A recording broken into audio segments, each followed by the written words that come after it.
Halo, salam jumpa sahabat M2TV Indonesia. Kembali kami hadir dengan info menarik, mengupas data menjadi fakta, menyajikan berita-berita terpopuler, biar rekan dan sahabatku menjadi tahu dari yang belum pernah tahu.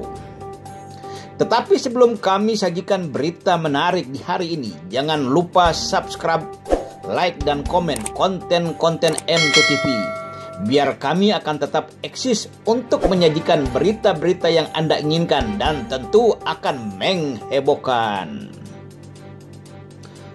Baiklah sahabat M2TV dimanapun Anda berada, di hari ini kami akan menyajikan sebuah berita dengan judul Melayu bukan Arab, pesan Sultan Johor. Kegusaran Sultan Johor, Tuanku Sultan Ibrahim bin Sultan Iskandar, dan Putri Perdana Menteri Malaysia Datin Marina Mahathir pada tahun 2016 untuk masyarakat Malaysia yang sudah tidak bisa terbendung lagi. Hal ini karena gerakan Arabisasi Malaysia oleh sekelompok orang di negara serumpun Malaysia tersebut.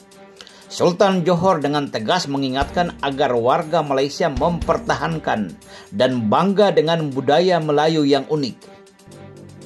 Sultan dengan tegas mengatakan kepada masyarakat Malaysia untuk tidak meniru-niru orang-orang Arab dan tidak membuang budaya Melayu yang sangat unik ini. Sultan dengan lugas mengatakan bahwa dia berpegang pada adat dan tradisi orang Melayu karena dia dilahirkan sebagai anak Melayu.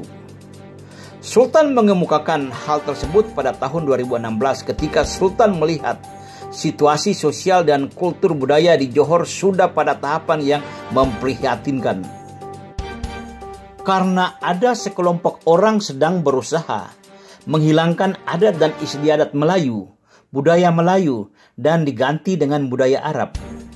Menurut Sultan Ibrahim bin Sultan Iskandar, jika ada sekelompok orang yang ingin menjadi orang Arab dan mengamalkan budaya Arab dan tidak mau mengikuti budaya Melayu tradisi kita, saya juga akan sangat senang jika Anda tinggal di Arab, kata Sultan Ibrahim, seperti yang dilansir oleh The Straits Times tanggal 24 Mei 2016.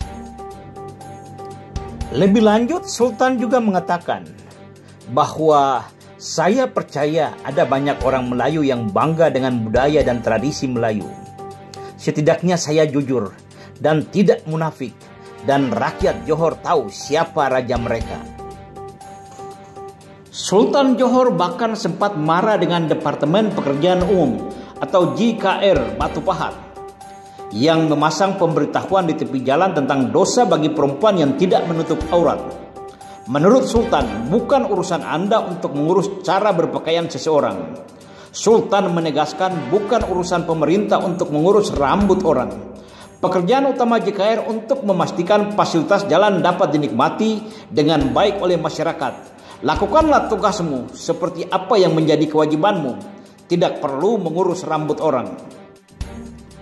Sultan Johor juga menjelaskan bahwa dia begitu terganggu dengan kecenderungan orang Melayu masa kini yang meninggalkan ucapan-ucapan salam tradisional. Sultan mempertegaskan dia lebih suka dengan ucapan selamat hari raya daripada Idul Fitri. Sultan Johor menegaskan, saya dan leluhur saya sudah menyebutkan ucapan tersebut lebih dari 50 tahun yang lalu, dan secara turun-temurun saya tidak akan menggantikan istilah ini dengan istilah lain atau istilah Arab. Mengapa harus berubah? Sultan menguraikan bahwa dia tetap berjabat tangan dengan perempuan, meskipun kaum muslim aliran fanatik melarang istri-istrinya berjabatan tangan dengan laki-laki lain. Saya tetap berjabat tangan dengan siapapun karena ini budaya leluhur. Meskipun saya harus bertanya, apakah saya bisa berjabatan tangan? Jika mereka tidak mau, tidak mengapa. Lebih lanjut, Sultan Johor mengingatkan bahwa kita bangsa Malaysia telah mundur 200 tahun. Di saat kerajaan Arab Saudi mulai memberikan kebebasan bagi kaum wanitanya untuk memilih atau tidak berhijab, dapat menyetir kendaraan sendiri, dapat berkumpul dengan lain jenis kelamin dalam bioskop, dapat berpartisipasi dalam politik.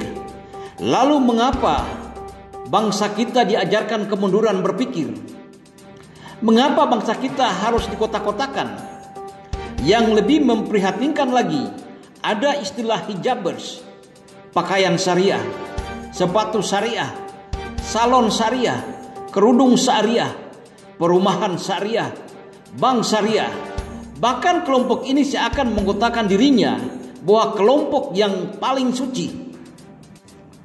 Di sisi lain, pada tahun 2015, Datin Marina Mahathir mengkritisi Arabisasi Islam di Malaysia. Putri Perdana Menteri Malaysia itu mengatakan bahwa di akhir-akhir ini sangat sulit untuk menemukan baju Malaysia tradisional pada hari raya, karena pakaian Arab seperti kaftan, yaitu tunik panjang, menjadi lebih populer. Kaftan mudah dipakai, tetapi apa yang terjadi dengan tradisi? Budaya semuanya menjadi tersesat, keluh Datin.